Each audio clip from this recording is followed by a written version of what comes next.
Asqat Muxtor. Asqat Muxtor 1920-yil 23-dekabrda Farg'ona shahrida ishchi oilasida tavallud topgan. Asqat Muxtor 11 yoshida ota-onasidan yetim qolib, bolalar uyida tarbiyalanadi. Maktabni tugatgach, O'rta Osiyo universitetining filologiya fakultetiga o'qishga kirdi. Universitetni 1942-yilda tugatgan. 1957-69-yillarda O'zbekiston SSR Yozuvchilar uyushmasi kotibi bo'lib faoliyat yuritgan.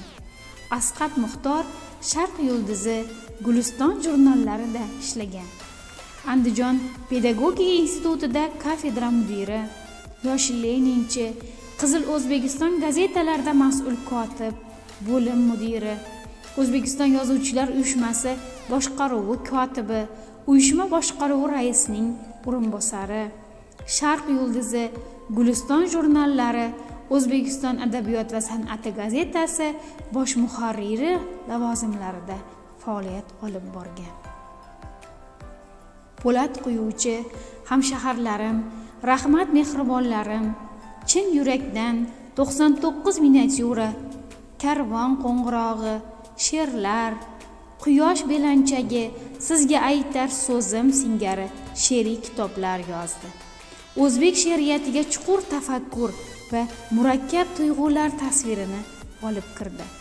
Prozaik sifatida daryolar tutashgan joyda, Qoraqalpoq qissasi, Buxoroning jin ko'chalari, jar yoqasidagi chaqmoq, kumush tola qissalari, opa-singillar, tug'ilish, davr mening taqdirimda, Chinor, Amur romanlarini yozdi. Bu asarlarida inson ma'naviyatining qadri, odamning bosh fazilati har qanday holatda ham insoniylik ekanligini samimiy tasvirladi. Sofokl, Tagor, Pushkin, Lermontov, Mayakovskiy singari adiblarning asarlarini o'zbek tiliga tarjima qildi. Hamza nomidagi O'zbekiston davlat mukofoti laureati, Do'stlik ordeni sohibi, O'zbekiston xalq yozuvchisi unvonlari bilan taqdirlangan. Asqat Muxtor chin ma'noda o'zbek adabiyoti rivojiga o'z hissasini qo'sha olgan va kitobxonlar yuragidan chuqur joy olgan adib sifatida adabiyot zarvaraqlariga zarhal harflar bilan munosib dastxat qo'ygan siymo bo'lib qolaveradi.